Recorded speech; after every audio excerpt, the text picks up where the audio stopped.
The story of a crack user, a secret crack user. Avery Haynes has an eye-opening look at the drug and its powerful grip. Avery. Well, Deborah Belcourt was a typical middle-class mother of two who for years had a massive secret that eventually stole her life, and that secret was crack cocaine. And my son's coming to visit from Sudbury. We first introduced you to Deborah Belcourt back in May, coincidentally as the very first allegations were surfacing about our mayor on crack. Deborah was part of Project Exposure, an art therapy program that saw women capturing the harsh reality of life on the street through photography.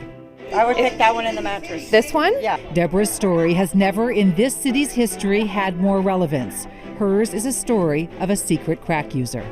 I've been a crack addict for over 20 years, and I'm actually a functioning crack addict. I've put myself through school, and I led a double life. My son played AAA hockey for 10 years, and I never missed a game or a practice. So I went to every parent-teacher interview. I lived in a house.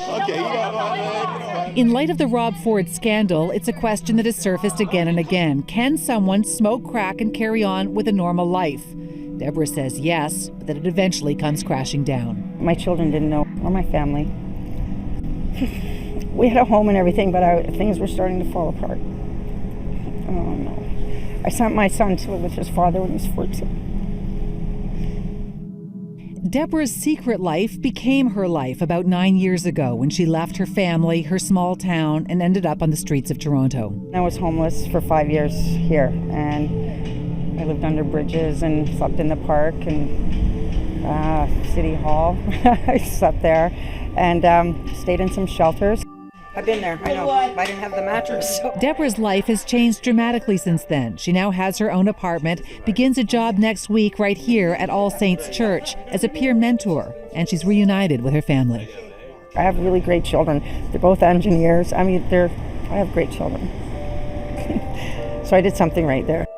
While Deborah's personal story is relevant, her message is too. Hardcore drugs, addiction aren't just relegated to the streets. I've met lawyers and doctors. I met lots of people that are educated and smart. Mental health or addiction can take anybody at any time.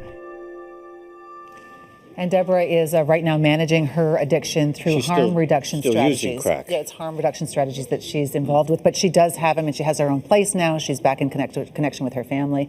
What she says is she's watching what's unfolding with Mayor Rob Ford is a case, in her opinion, of classic denial. And she says the one silver lining in all of this is the fact that we're having more discussion about the serious problem of addiction, and that it affects people, not just people that we see on the street, but people in power.